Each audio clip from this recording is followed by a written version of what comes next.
to start wars and change governments. It's not to sort of deter conflict.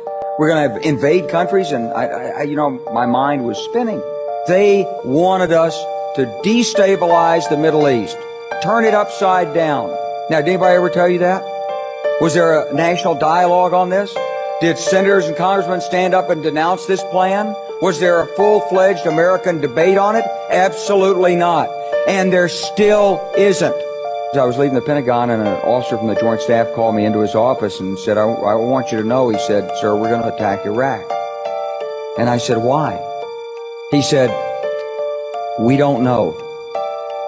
He said, I said, well, did they tie Saddam to 9/11? He said, no. And then I came back to the Pentagon about 6 weeks later. I saw the same officer. I said, why haven't we attacked Iraq? We still going to attack Iraq? He said, oh, sir, he says, it's worse than that. He said, he pulled up a piece of paper off his desk. He said, I just got this memo from the Secretary of Defense's office that says we're going to attack and destroy the governments in 7 countries in 5 years.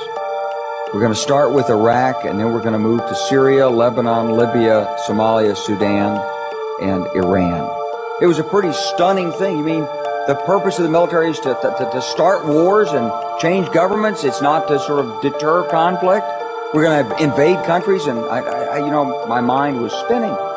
And I put that aside. It was like a nugget that you hold on to. This country was taken over by a group of people with a policy coup.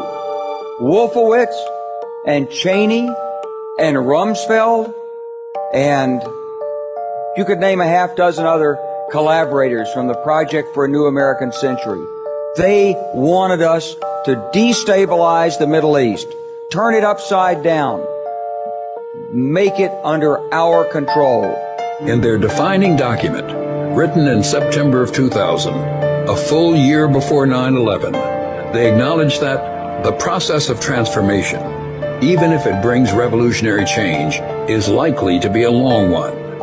Absent in their own